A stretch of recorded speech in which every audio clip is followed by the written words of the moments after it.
اللہ خود ہی سن لیتا ہے خاموش دلوں کی التجائیں،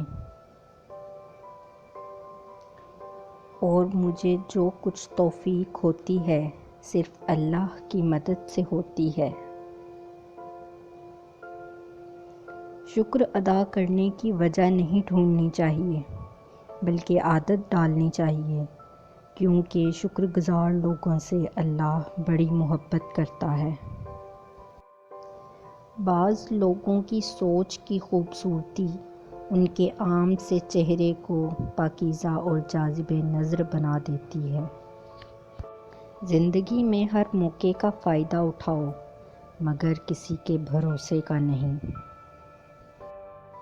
بے شمار احسان ہیں تیرے ہم بندوں پر، کھول کر میں نے سورہ رحمان دیکھی ہے۔ ہاتھ میں پکڑی تسبیح مجھ سے یوں کہتی ہے، مجھے رہنے دے، اب تھوڑا خود کو بھی پھیر۔ بعض اوقات خاموشی اختیاری نہیں بلکہ مجبوری ہوتی ہے، کیونکہ انسان جھوٹ بولنا نہیں چاہتا اور سچ بول نہیں سکتا۔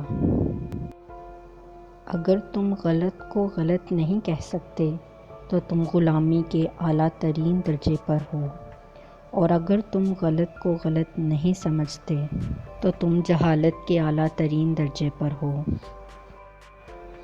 دل میں چبھے کانٹے اتنی اذیت نہیں دیتے جتنا ان کو نوچ کر نکالنے کا عمل اذیت دیتا ہے۔ کسی سے اتنی نفرت نہ کرو کہ کبھی ملنا پڑے تو مل نہ سکو، اور کسی سے اتنی محبت بھی نہ کرو کہ کبھی تنہا جینا پڑے تو جی نہ سکو۔ سورہ یوسف سکھاتی ہے، بیمار صحت یاب ہو جاتے ہیں، کھوئے ہوئے مل جاتے ہیں، مشکلیں آسانیوں میں بدل جاتی ہیں، غم خوشیوں میں بدل جاتے ہیں، اور بے شک سب اللہ کے حکم سے ہے۔